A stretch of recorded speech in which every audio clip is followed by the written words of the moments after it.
Hello, I'm Charlie Brooker and you're watching 2014, a programme all about things that happened in 2014 and what a year it was. Oscar Pistorius somehow managed to avoid a murder charge. He was known as the Blade Runner, although he's actually more like the Terminator because he's got metal legs and he shoots people. There were upsetting scenes on the Great British Bake Off as a furious owl man scraped his pudding into a bin. I haven't seen that much hot cream being dumped into a mucky box since I hacked your parents' iCloud account. There was disturbing coverage as PR guru Max Clifford mimicked a human outside the court where he was on trial. Clifford was a well-connected silver-haired man who claimed to be able to fix it for people. What could have seemed less suspicious than that? And somehow Scott Mills managed to avoid controversy despite blacking up on Strictly Come Dancing. All right, listen to me. The human world, it's a mess. Life under the sea is better than anything they got up there. But we'll get onto all of that in a bit. For now, let's commence, as tradition and indeed common sense dictates, with January.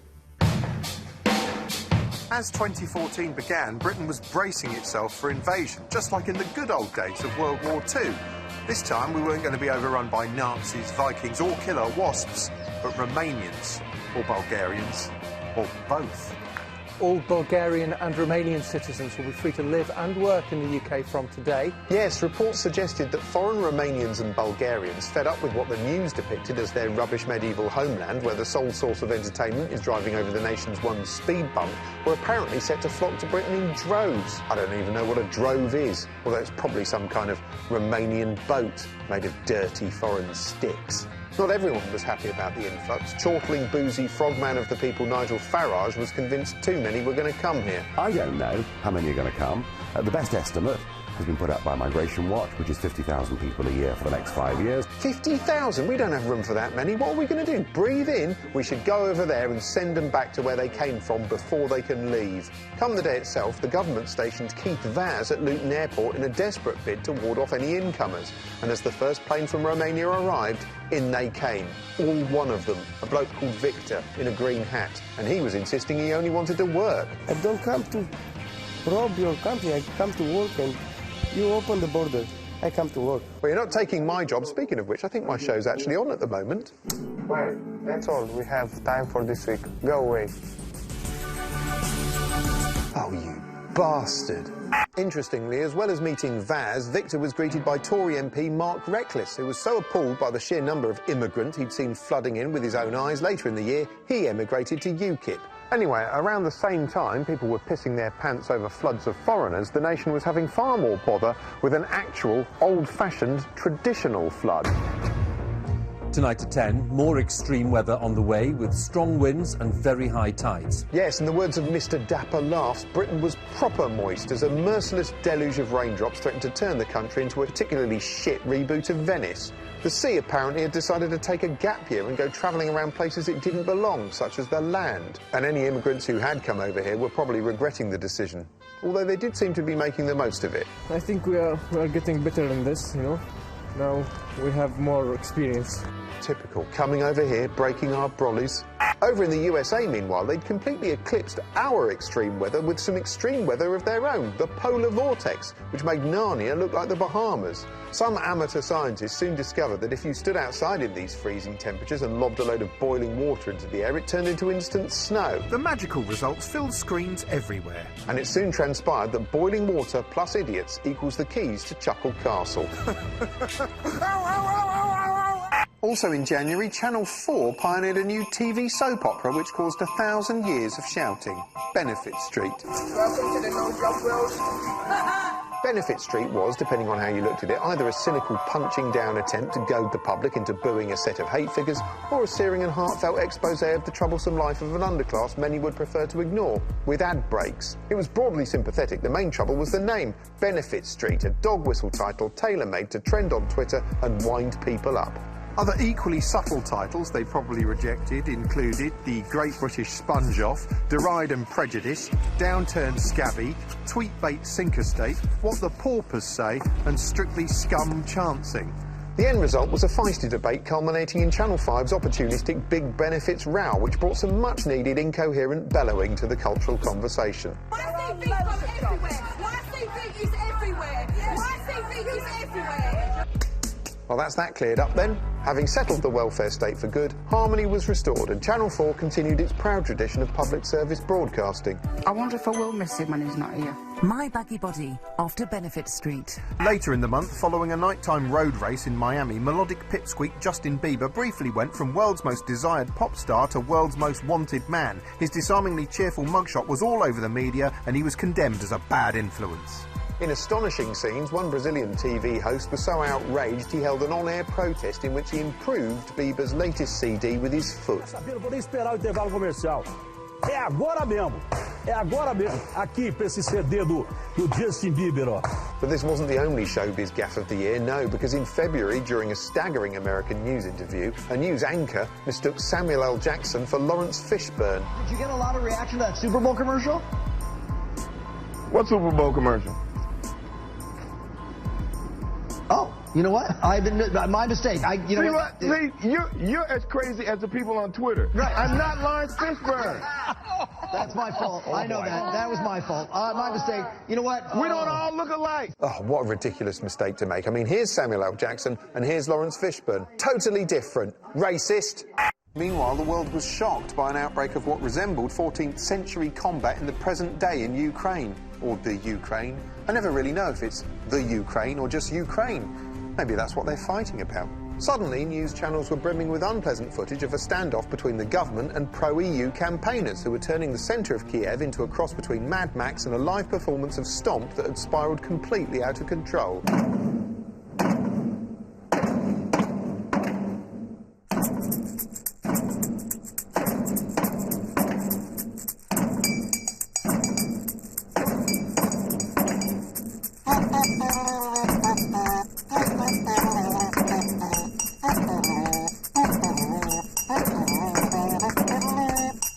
Actually, it's really out of order, this, isn't it?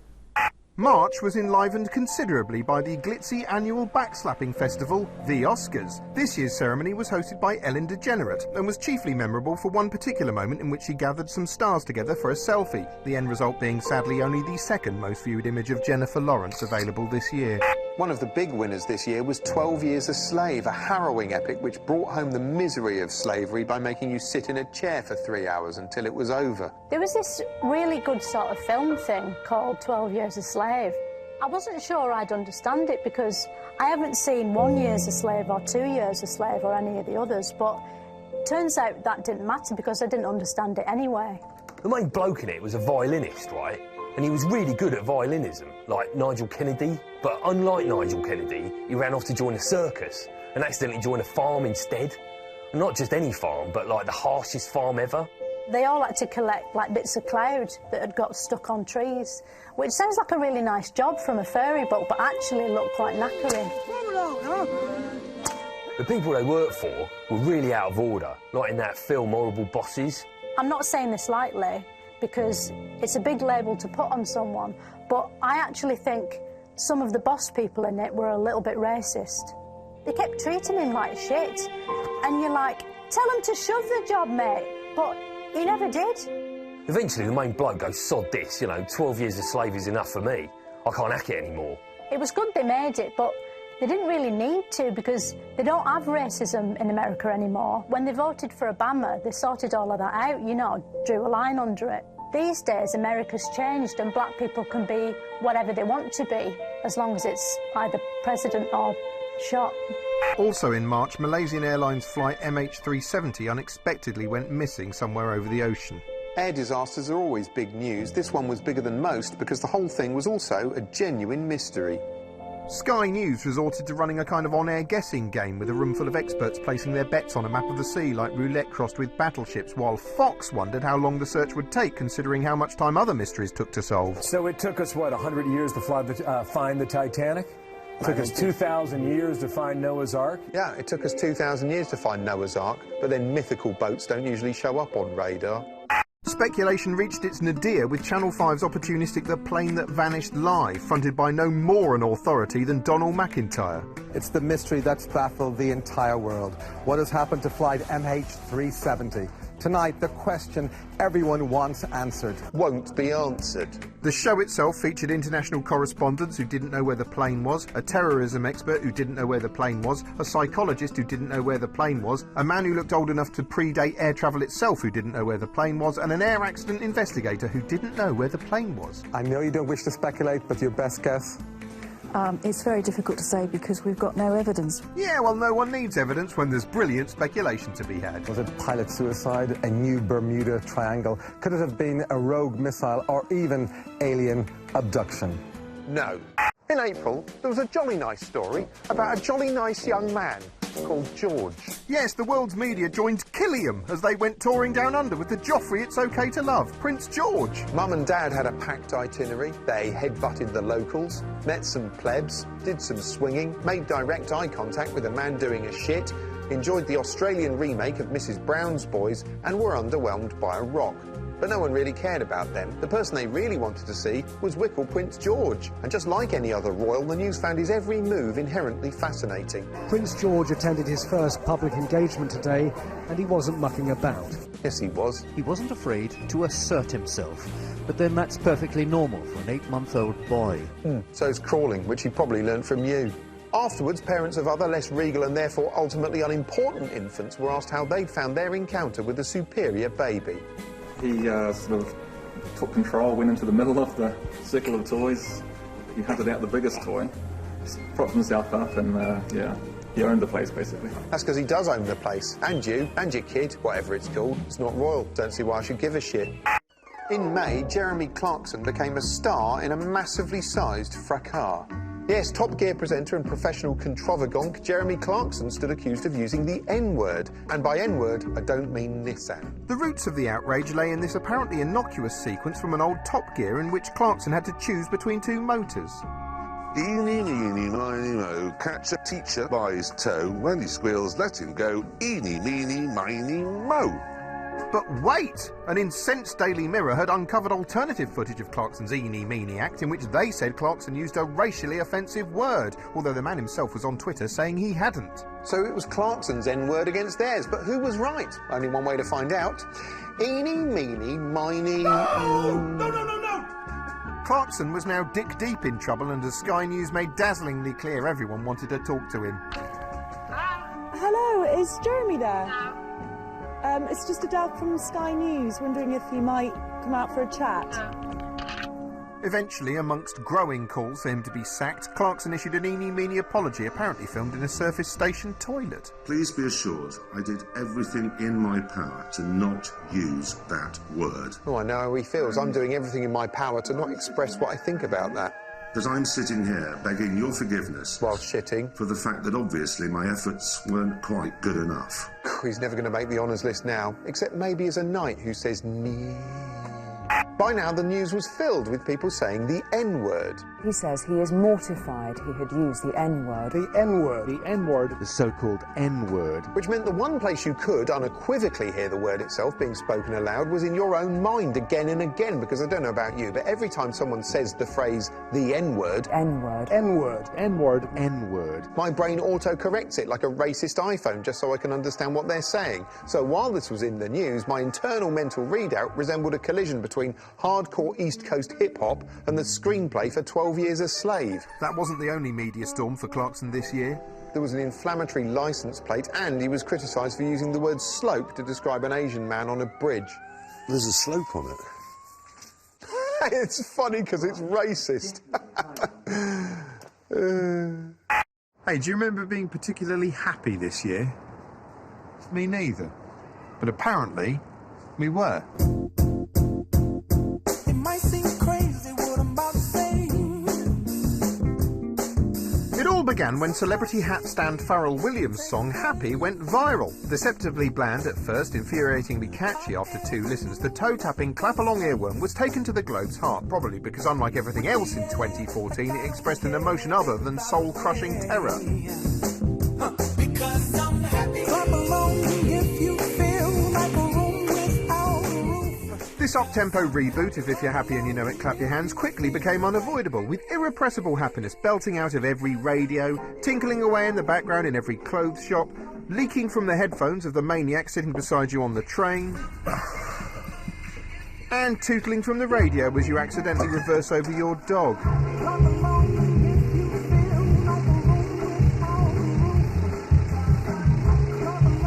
There was no respite from the happy onslaught online either, as people uploaded videos of themselves being happy here, happy there, happy every pissing where. In especially happy scenes, Pharrell himself, dressed as the Ranger from Yogi Bear, was shown footage of the universal outpouring of happiness he'd inspired on Oprah, and his eyes did an emotional wee.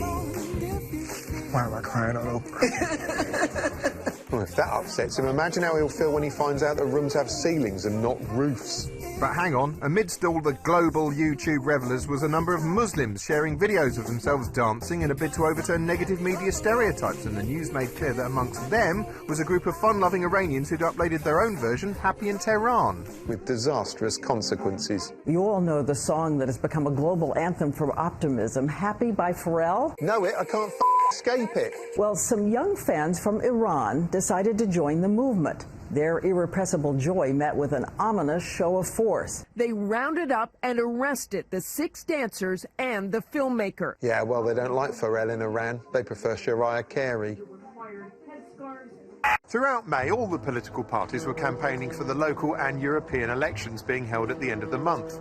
Although, as Channel 4 News made clear, not everyone was interested. Do you know about this by-election? No, I don't. Well, the local MP, Patrick Mercer, Yeah. had to resign over a bit of scandal. Yeah, that's right. And so there's a new election now. Right, okay. Will you be voting in that? No, I don't vote nothing. You don't vote nothing? 2 men who were interested were Nick Clegg and Nigel Farage, who drummed up interest by going head-to-head in a pair of live debates about Europe. If it sounds too good to be true, then it probably is. Sounds too good to be true. You know, that reminds me of the time 100 years ago in 2010 when a younger, pluckier Clegg took part in debates with the Gruffalo and Iggle Piggle. Back then, he was the wild card, the exciting outsider fighting the system, the voice of ordinary people, Barack Hussein Clegg, bright-eyed embodiment of hope. Now, you're going to be told tonight by these two that the only choice you can make is between 2 old parties who've been running things for years. I'm here to persuade you that there is an alternative. Now, just 4 years later, here he was, the company man, tainted goods, defending the closed shop against a new wildcard man of the people outsider, albeit the kind of outsider who thinks the country's got enough outsiders already. Part of Clegg's trouble is that as soon as you're part of the system, you're not a man of the people anymore, you're not relatable, and you don't even seem human. For instance, Robo Cameron, the Optimus Prime Minister, consistently exhibits alarmingly stiff gestures and arm movements like he needs oiling. He also has an odd habit of abruptly walking out of shot the moment he's had enough of talking to the media, or uploading information to the pleb cloud, as he probably thinks of it. I think that is important. Where's he going? Those are the things we'll be discussing here today, and I'm hopeful of a positive outcome. Come back here, don't just walk off with your hands in your pockets. Jesus Christ! Right now, the key thing is getting everything done that we can in the next few hours to protect as many homes and communities as possible. Once the army's gone... Okay. Thank you, Prime Minister. That was David Cameron there. It was late for a bus by the looks of it. But Labour's Ed Miliband has the biggest image problem. Throughout 2014, poor old Miliband, a man with the face of a rubber ear and the voice of an enchanted plimsoll, looked and sounded awkward in every setting he appeared in. It's like he's been badly photoshopped into our world, and the more he strains to look normal doing everyday things, the less normal he looks. He looks at odds trying to drink a pint in a brewery. Great. He can't eat a bacon sandwich without looking like a man who's been neck-nominated to eat a live bat. He can't even look viewers of insipid breakfast TV in the eye without coming across like a slightly frightened robot. He's the only man on Earth who manages to visibly shift uncomfortably in a still photograph. Into this void have poured people who were once considered fringe figures and are now hailed as a fresh solution, chief amongst them being UKIP. The odd thing about UKIP is that unlike the other parties, every gaffe they commit seems to make them stronger, and throughout the year they guffed out gaffes like a gaff-guffing garrison. One of their sponsors claimed women shouldn't wear trousers. Why should women dress to excite men? Because that's the only way the world is going to continue. If they don't, then men are going to stop them. When Lenny Henry complained about a lack of diversity in British television, which, speaking as a black woman, I thought was a ridiculous claim, one UKIP candidate said he should emigrate to a black country. He told me if black people come to this country and don't like mixing with white people, then why are they here? Haircutted UKipper and tough pub quiz answer Mike Reed caused a stink when he sang a calypso in a cod West Indian accent. Inadvertently creating the most controversial record in which a white man pretends to be black since Blurred Lines. Open the borders, let them all come in. Illegal immigrants in every town. Stand up and be counted, Blair and Brown. It's funny because it's racist. Given all this, little wonder whenever ubiquitous Nige wasn't on screen guffawing over a pint, he was saying sorry for something, anything, over and over again. I regret the fact that I was sort of completely tired out, and I didn't use the formal words in response that I would like to have used. Somehow, somebody in UKIP has made a very major error. This is our fault. It's the party's fault. Hands up. This kind of behaviour is unacceptable, and it must never happen again. UKIP leader Nigel Farage apologises in person to the Thai woman described as a ting-tong by one of his MEPs. But, you know, mega apologies. Yet despite all this, UKIP's popularity continued to grow, and come the elections, they cleaned up. The UK Independence Party celebrates a dramatic breakthrough in the European elections. Even the pinko lefty BBC felt compelled to celebrate Nigel's birthday live on air like he's an emperor or something. It is Nigel Farage's birthday today. He's 50 today, so happy birthday to Nigel, happy birthday to Nigel. But who knows how long that'll last, since Farage, the alternative outsider, is already being challenged by another alternative outsider. But this man is not a cartoon character. He ain't Del Boy, he ain't Arthur Daly, he is a pound shop Enoch Powell, and we gotta watch him.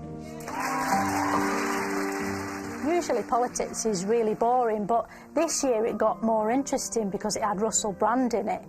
It was good because when politicians talk, they use all this boring language normal people don't use, that you can't understand. But he cut through all that by talking in Victorian. And the phrase that these women have come up with, social housing, not social cleansing, is incredibly germane, incredibly apposite. He's like a sort of cross between Jesus and Rise of the Planet of the Apes. He said how rich people like him were shit and we shouldn't listen to him, so I didn't know whether to listen to him or not, but he was fucking everywhere, so it was really hard not to. Then he brought out a book called Revolution about how unfair everything is, and so you'd know he meant it. He pulled a serious face on the front. It was about how catapultism is naughty and how we could build a better world if we were nice to each other instead of spending all our time thinking about coins. Energy companies are subsidised by our taxes while renewable energies are ignored. I know you can't support that system, Evan. He'd talk about how the status quo keeps the working classes enslaved, which I found sort of boring compared to the stuff he used to do about putting his dinkle into granddaughters. What he's saying might actually be stupid, but it's hard to tell because he says it with clever words. We don't want pedagogic figures coming in and didactically shouting at us. So the only people who can actually tell if he's stupid are clever themselves, and they think everyone's stupid compared to them anyway. Basically, the only way to find out if he's clever or stupid will be to do everything he says and see if society totally collapses and hundreds of thousands of people die. Also in May, the BBC attempted to rally the nation with When Corden Met Barlow, in which National Treasure James Corden met National Treasure Gary Barlow in a bid to solve the mystery of how they both became national treasures. The end result was a dispiriting road trip in which Barlow did all the driving. I mean, he could have got a cab, but he prefers to avoid taxis. It was shot weirdly too, at times almost like a sort of odd couple romantic comedy in which the two leads sadly never kiss.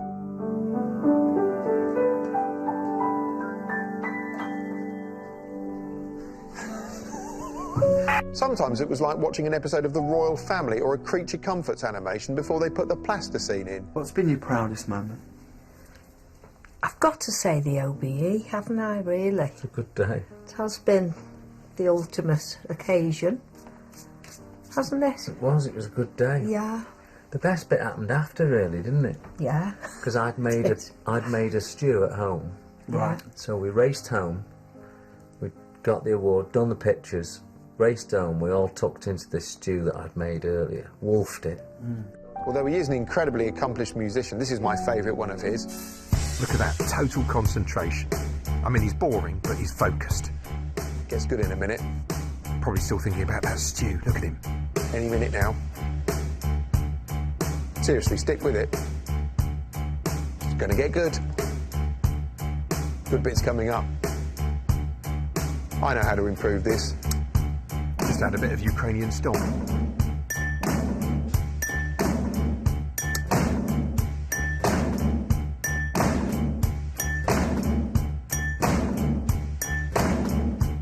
Sorry, I completely forgot what I meant to be doing.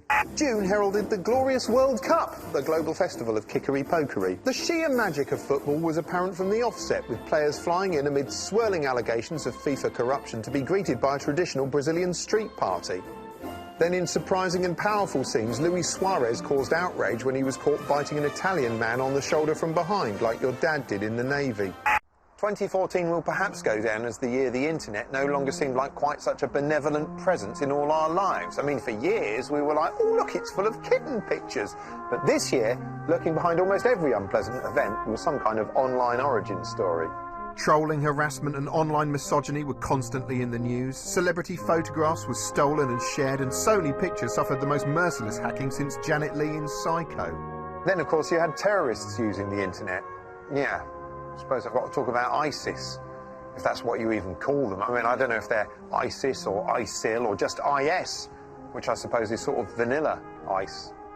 The unfolding horror show that is ISIS has its roots in a terrorist group once commonly known as Al-Qaeda in Iraq, which in June declared a worldwide caliphate or global Islamic state, claiming to represent Muslims worldwide. But sadly, this lot put the hate into caliphate. The group seen here training in a sort of terrorist version of Crufts appeared to be rapidly gaining ground throughout Syria and Iraq and made its presence felt globally online with a series of videos depicting nigh-on medieval brutality, including some in which hostages were beheaded. These videos were packaged to be spread, even including a gruesome trail identifying the next potential murder victim at the end. ISIS videos slot perfectly into a Western news narrative already overflowing with negative stories about Islam. In fact, the news actually assists the group, not deliberately, but as a side effect. ISIS draws much of its strength from its flashy propaganda, and the bind the news media finds itself in is that each time it reports on the latest atrocity, it also helps promote it. The coverage feels like one long ISIS showreel, everything from posturing videos to ominous images of Beetle John, literally given a rock star nickname, accompanied by awestruck accounts of his ruthlessness. It all becomes spectacle, draped in the visual language of fictional thrillers, an accelerating viral cycle. And the terror spreads and spreads and makes ISIS seem more powerful and the rest of us more powerless. Do you know who this terrorist is? No. This sense of ever-expanding madness has been unfurling all year, not just with ISIS, but with Russia and Ukraine, Israel, Palestine, Ebola, mistrust with politicians, with institutions, with the media, with cultural icons. There's chaos in the USA, chaos in Hong Kong, chaos in the news studio in Jordan.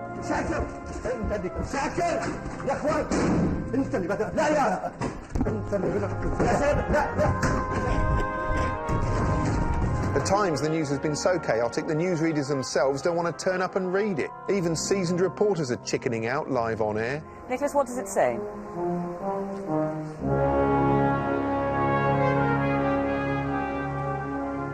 Against this sense that everything's sliding out of control, it's hard to know what to cling to or even what's going on. Here's a personal view from documentary filmmaker Adam Curtis, the man behind The Power of Nightmares and the forthcoming Bitter Lake, on the chaos that seems to be engulfing everything. So much of the news this year has been hopeless, depressing, and above all, confusing. To which the only response is, oh dear. But what this film is going to suggest is that that defeatist response has become a central part of a new system of political control. And to understand how this is happening, you have to look to Russia, and to a man called Vladislav Surkov, who is a hero of our time. Surkov is one of President Putin's advisors and has helped him maintain his power for 15 years. But he has done it in a very new way. Vladimir Vladimirovich Putin. He came originally from the avant-garde art world, and those who have studied his career say that what Surkov has done is import ideas from conceptual art into the very heart of politics. His aim is to undermine people's perception of the world, so they never know what is really happening. Surkov turned Russian politics into a bewildering, constantly changing piece of theatre. He sponsored all kinds of groups, from neo-Nazi skinheads to liberal human rights groups. He even backed parties that were opposed to President Putin. But the key thing was that Surkov then let it be known that this was what he was doing, which meant that no one was sure what was real or fake. As one journalist put it, it's a strategy of power that keeps any opposition constantly confused, a ceaseless shape-shifting that is unstoppable because it's indefinable, which is exactly what Surkov is alleged to have done in the Ukraine this year. In typical fashion, as the war began, Surkov published a short story about something he called non-linear war. A war where you never know what the enemy are really up to, or even who they are. The underlying aim, Surkov says, is not to win the war, but to use the conflict to create a constant state of destabilized perception in order to manage and control. But maybe we have something similar emerging here in Britain. Everything we're told by journalists and politicians is confusing and contradictory. Of course, there is no Mr. Surkov in charge, but it's an odd, non-linear world that plays into the hands of those in power. British troops have come home from Afghanistan, but nobody seems to know whether it was a victory or whether it was a defeat. Aging disc jockeys are prosecuted for crimes they committed decades ago, while practically no one in the City of London is prosecuted for the endless financial crimes that are being revealed there. In Syria, we are told that President Assad is the evil enemy, but then his enemies turn out to be even more evil than him. So we bomb them, and by doing that, we help keep Assad in power. But the real epicenter of this non-linear world is the economy. And the closest we have to our own shape-shifting, postmodern politician is George Osborne. He tells us proudly that the economy is growing, but at the same time, wages are going down. He says he is cutting the deficit, but then it's revealed that the deficit is going up. But the dark heart of this shape-shifting world is quantitative easing. The government is insisting on taking billions of pounds out of the economy through its austerity programme. Yet at the very same time, it is pumping billions of pounds into the economy through quantitative easing, the equivalent of £24,000 for every family in Britain. But it gets even more confusing, because the Bank of England have admitted that those billions of pounds have not gone where they are supposed to. A vast amount of the money has actually found its way into the hands of the wealthiest 5% in Britain. It has been described as the biggest transfer of wealth to the rich in recent documented history. It could be a huge scandal, comparable to the greedy oligarchs in Russia. A ruthless elite siphoning off billions of public money. But nobody seems to know. It sums up the strange mood of our time, where nothing really makes any coherent sense. We live with a constant vaudeville of contradictory stories that makes it impossible for any real opposition to emerge, because they can't counter it with a coherent narrative of their own. And it means that we as individuals become ever more powerless, unable to challenge anything, because we live in a state of confusion and uncertainty. To which the response is, oh dear.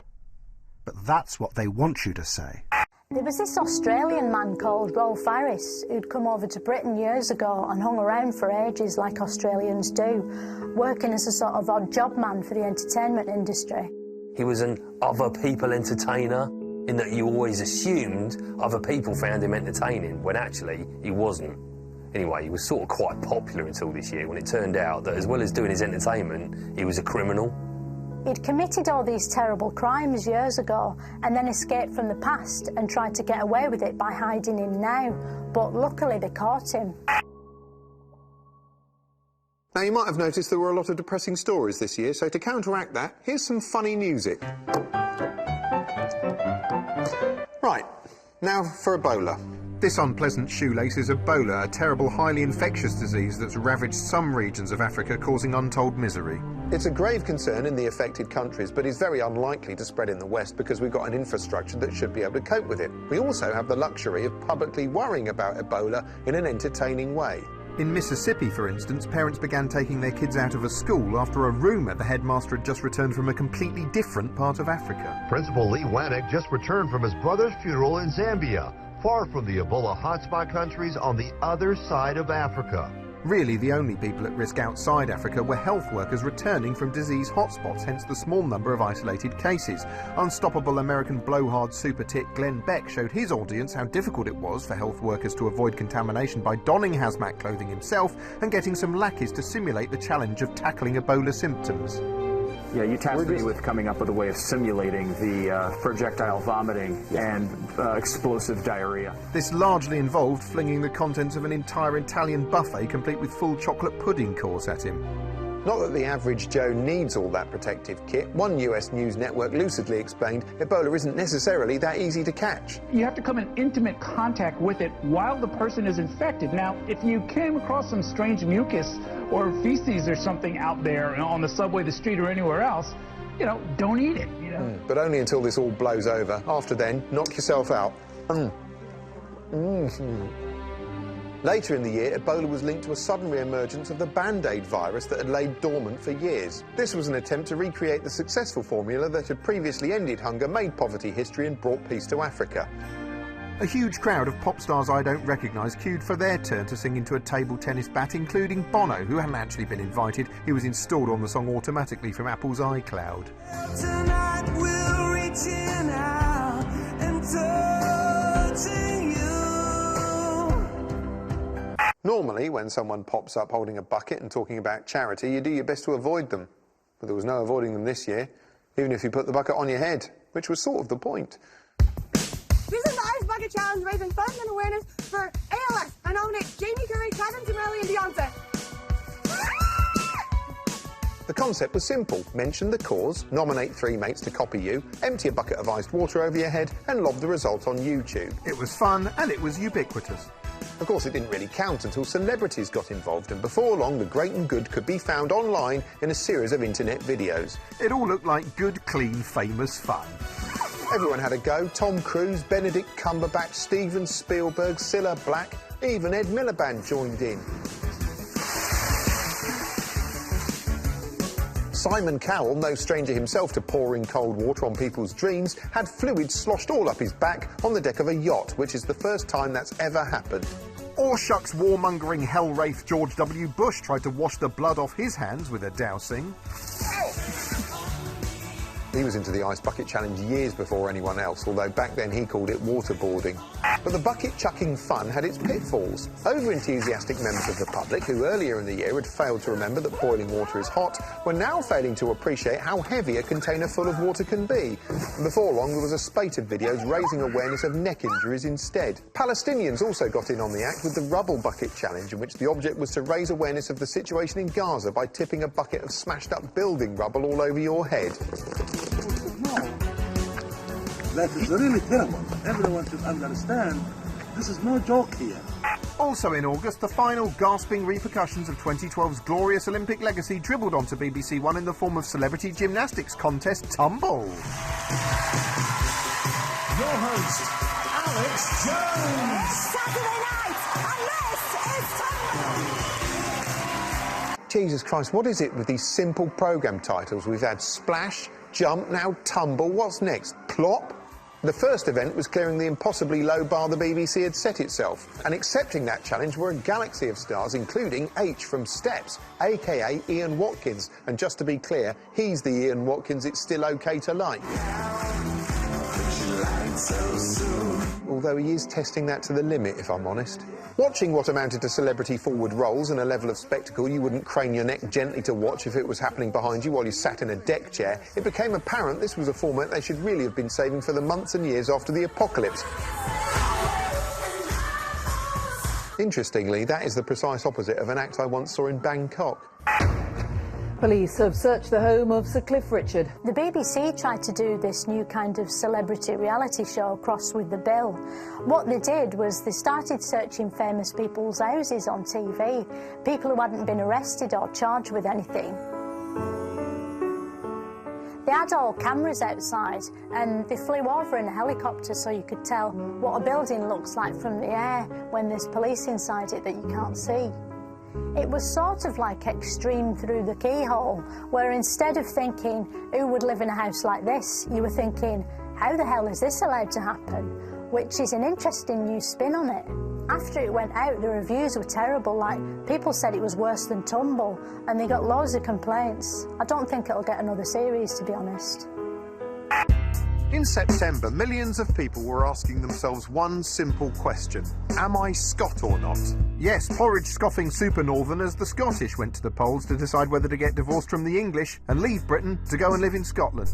The main thrust of the No campaign was a series of ill-founded doomsday scenarios. Scotland would lose the pound, RBS would go and live in London, it would snow all the time, even indoors, Duncan's horses would turn and eat each other, Nessie would die of rabies, Mothra would attack Dundee, and God herself would hammer the mountains flat and delete the taste of Iron Brew from their memories. Whereas the Yes campaign largely consisted of hope, yearning and a bunch of vague wishes held together with sticky-backed patriotism. Both sides attempted to bolster their arguments with big-name backing. Among the political heavyweights supporting the Yes campaign were former identical twins, Frankie Boyle lookalikes and hiking enthusiasts, the Proclaimers. We're voting yes for an independent Scotland because we want to see a fairer and more just society. Talk about breaking up a familiar union, you two don't even look alike anymore. The No camp had strong support from John Barrowman, the least Scottish Scotsman since Condoleezza Rice. Not long after my family immigrated to America in the mid-70s, we were invited to be the special guests of a Burns supper in South Dakota. Call me ignorant, but I didn't realise he was born in Glasgow. I always thought he was manufactured by Mattel. I am Scottish.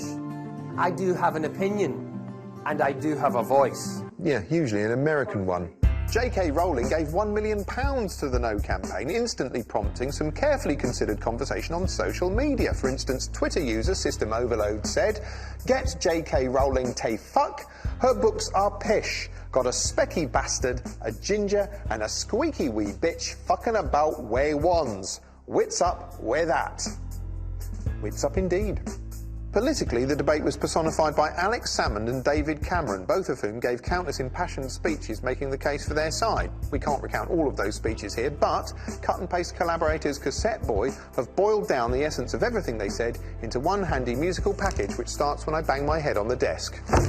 Independence. What a difference. The lesson is a simple one, of better days to come. No longer run from London. We intend to win this referendum. Thank you very much for that warm welcome and bang the drum to keep our United Kingdom as one.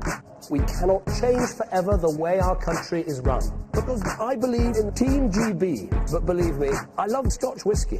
That's really what it's about for me. Some people have advised me to push Alex Salmond in the North Sea. It will be easy. Well, not really. Who would you rather have representing this nation? A coalition devoid of any vision. People who've never travelled north of King's Cross Station. Or Scotland could be an independent nation.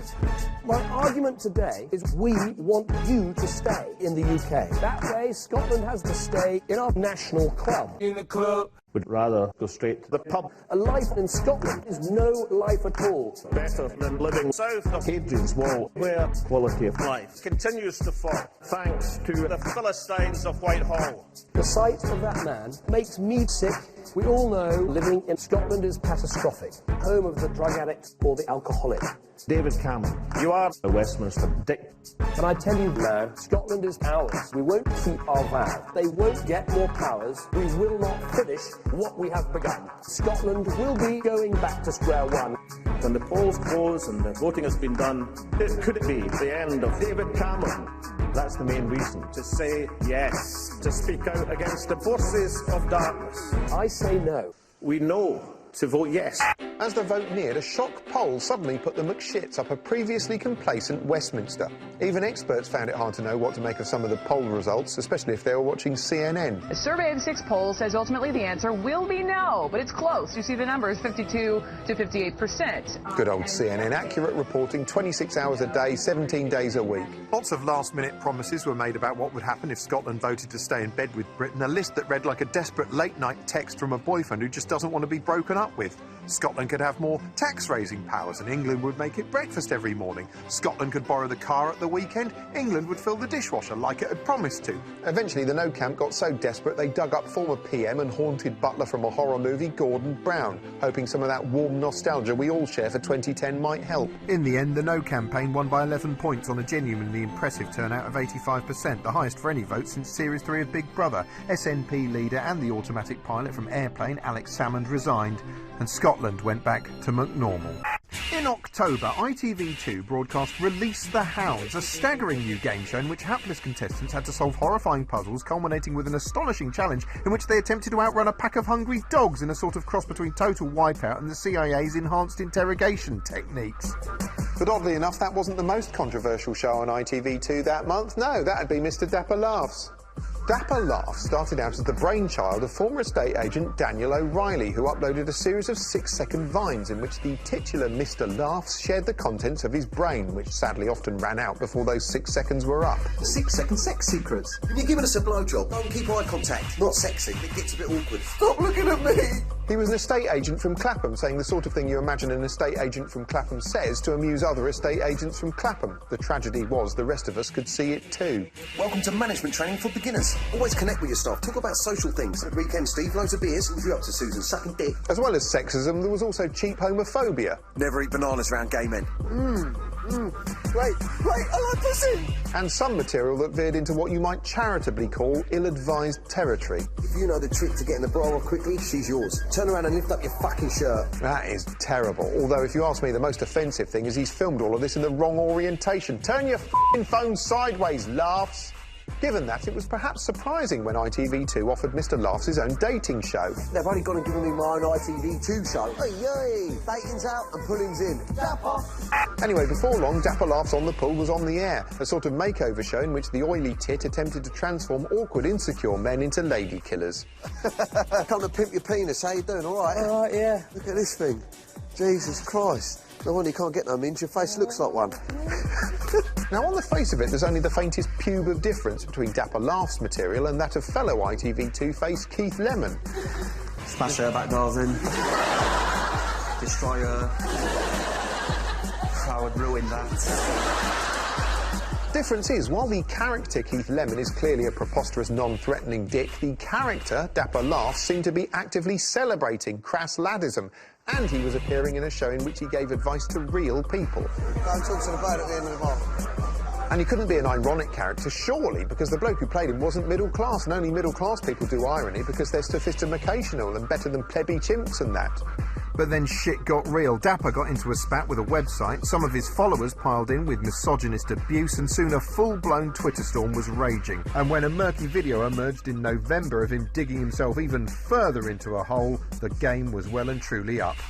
Now, as far as the media was concerned, Dapper Laughs was radioactive dog shit, and ITV2 showed they'd learnt some pulling tips when they pulled his whole show. He'd smashed it, the shit out of himself. He was hanging out the back of his own career. He was proper hoist on his own petard. But his punishment wasn't over because he hadn't said sorry yet, which is why an embattled Dapper appeared on Newsnight dressed as a 50s beat poet for a stern telling off at the hands of Emily Maitlis, who echoed his own material back at him to see if he found it quite so chucklesome when it was being recited during a revival of Kafka's The Trial starring himself. When you say you're giving advice to men on the pull, and for example you say get your gash out to women, can you deny that that would encourage men to do that on the street? It's not the first time Maitlis has tried her hand at a bit of stand-up. Back in 2008, she delivered some of Frankie Boyle's material to former Director General Mark Thompson. I'm now so old, my pussy is haunted. And if you enjoyed that, don't forget to catch Emily Maitlis on her forthcoming live tour. Anyway, in the space of a few months, Dapper Laughs went from being the king of 6-second carry-on lad bants to battered, shat-out, festering carry-on. Dapper Laughs is gone. I look at it now and I'm trying to, at the moment, hold back the emotion that's attached to what it's done to my life and what the media have done to my life in the last 4 days. I didn't realise I was causing that much of a problem. Oh, it's quite a sad story, really. My eyes are getting proper moist. To lighten the mood in November, ITV decided to release one more hound as opulent melodrama Downton Abbey bumped off the unfortunately named family dog Isis. Cool, you know what? IRA the cat must be shitting himself. I'm going to sleep in the dressing room tonight. I'm not cross, I just want to have her with me. He's got balls, telling his wife he'll be spending the night with some bitch he's just picked up. He knows! Then lay her here between us, and she'll know she has someone who loves her very much next to her. This emotionally charged three-in-a-bed dogging action wasn't the most shocking bedroom scene on ITV this year. That'd be the heart-rending moment in Coronation Street when Hayley Cropper necked a pint of death juice and gave Roy a cheeky handjob on her way out. I love you. There was this comet which lived miles away in space, and these scientists were trying to land a probe on it so they could find out more about it, like what it was made of and if the weather was nice there, that sort of thing. The science people are all in the control house looking at computers, and then when it landed they were really happy, which was lovely to see.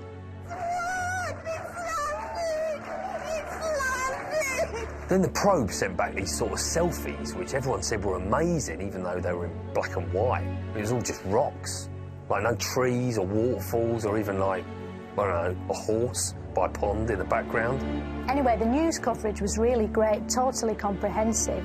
They'd spoke to all the science people who'd done it, and one of them was this science man who was wearing this sort of rude shirt with all drawings of ladies' bums on it. Possibly the water, the 50% water ice we find on a comet, could have been a delivery mechanism to the Earth. People on the internet said he was a bit silly, and then they said he was a bit wrong, and then a bit bad, and then sexist, and then oppressive and horrible and disgraceful, and totally and unforgivably evil, and that he should apologise. And so the next day he did. The shirt I wore this week, I made a big mistake and I offended many people, and I'm very sorry about this. It was sad to watch the way it looked on the news. Normally when people the internet doesn't like issue an apology, they're still not forgiven, because the internet's sort of like a killing machine. It can't forgive. But this bloke cried, and when he cried everyone felt sorry for him again, so things calmed down and went back to normal. And then there was someone else to hate, so we did that. Can't remember who that was. Could have been anyone. While America tore itself apart over black oppression, Britain tore itself apart over Black Friday, a sort of official capitalist reimagining of the 2011 August riots. Yes, in what looks set to become a depressing tradition, shoppers stood in line waiting for retail outlets to open their doors for a headline-grabbing set of one-day-only offers, reciting what they wanted like a consumerist mantra. An Xbox. I'm after TV. I'm after a phone. The anticipation was so great, some people didn't even know what they wanted. As ITN made abundantly clear, they just knew they had to come. You don't even know what you might be getting. No, till I have a look. They said that there should be something in there, but they wouldn't say what I would find. Chillingly, it's a sort of real-life consumerist parody of George Romero's excellent consumerist parody, Dawn of the Dead, in which zombies flock to a shopping mall for reasons they don't understand. What are they doing? Why do they come here? Kind of instinct, memory, what they used to do. This was an important place in their lives. As the doors opened on Black Friday, it wasn't long for the whole thing to come crashing down, sadly, along with customers. In surreal and alarming scenes, which might as well have been sponsored by online retailers to convince you to shop online instead, ordinary Britons stampeded into shops to punch 52-inch televisions off each other so they could take them home, hang them on the wall and ignore them while gawping at their phones. Oh, it's sad, really. Now they've commercialised it, the true meaning of senseless violence has just been lost. Little wonder, as Christmas loomed nearer, some people were afraid, none more than this poor woman who suffers a festive phobia and who was tormented by Yuletide imagery as part of a pioneering experiment on ITV's This Morning. So here's some footage of a snowman. You're up to 140 now. And how does that make you feel? 145, 146, 147, 148. Heart rate is increasing to 150 now. All right, that's enough. Let's take that off. Equally disturbing were some of the Christmas ads. Yes, noted humanitarian movement and supermarket J. Sainsbury plc unveiled the glossy tale of a perfectly good war ruined by a tragic outbreak of football. There they are, our ancestors, shivering in the frosty trenches, or the frozen isle, as Sainsbury's call it, waiting to shoot their 5 a day or get killed, body bagged for life, as Sainsbury's call it, when they call off the hostilities in favour of a kick-around. Anyway, once the game is over, they presumably go back to slaughtering each other and dying in wretched agony, scenes Sainsbury's have left out for reasons of taste the difference. Some said that placing a supermarket logo over a recreation of a real-life killing field was an insult. Others said it was a tear-jerking tribute to a generation of young men who laid down their lives so we could all enjoy 3 for 2 on tender stem broccoli. But perhaps the most unsettling Christmas ad was this startling presentation in which TGI Fridays unveiled a mistletoe drone designed to make diners kiss one another and maybe temporarily forget the nightmare dystopian future they're eating onion rings in. But as an alarming US news report made clear, the festive kissing fun was short-lived. A recent promotion at a restaurant in Brooklyn, let's just say, didn't go as planned. It involved a drone carrying mistletoe, flying around trying to get couples to kiss. Yeah, cute idea, but then the drone ended up crashing into a woman's face. It seemed to cut a little part of her nose off because the blood was gushing. My date's got no nose. How does she smell? Crying. Well, that's about all we've got time for. As you've probably noticed, it's been quite a challenging year, one containing an ever-growing sense of dread. There's been plenty of reasons to be fearful in 2014, but hey, let's not make a song and dance about it. No, actually, let's. An ever-growing sense of dread. An ever-growing sense of dread. Reasons to be fearful. 14. Constant global crisis, Syria to ISIS, rising living prices, we can't cope. Rolling news is leering and looking on and cheering, and Danny Dars appearing in our leading soap. Historic crimes admitted, Pistorius acquitted, dapper laughs transmitted, shop floor war, online woman hating, gamer bloody gating, and below the bread on dating on Channel 4. Violence unending, iPhones bending, Ian Botham trending, hashtag verbal diarrhea, annex in Crimea, and a spider in the ear of Katie Melua. Telly actors mumbling, no marks tumbling, our social order crumbling while people snigger. Sony facing hacking, MPs backing fracking, and Clarkson facing sacking for saying naughty words. Reasons to be fearful. 14. Reasons to be fearful. 14. Reasons to be fearful. 14. Reasons to be fearful. 2014.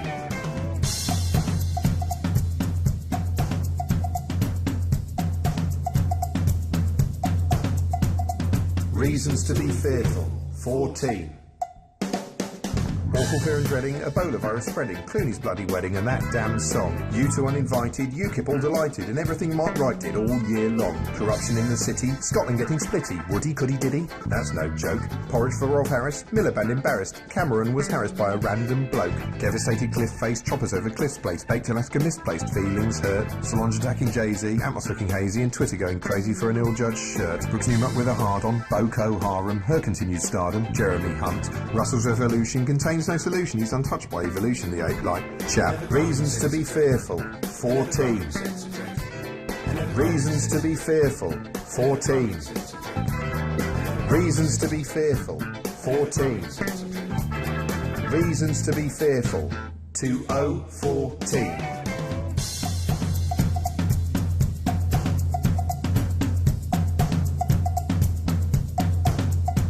Yes, yes, dear, dear, but hey, next year, perhaps things might get better. I'll prepare that case.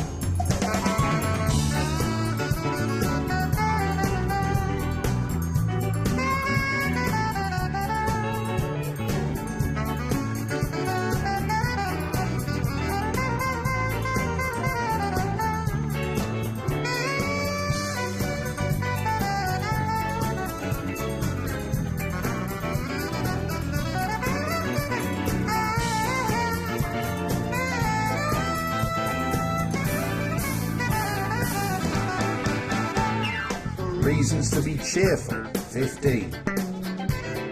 Reasons to be cheerful. 15.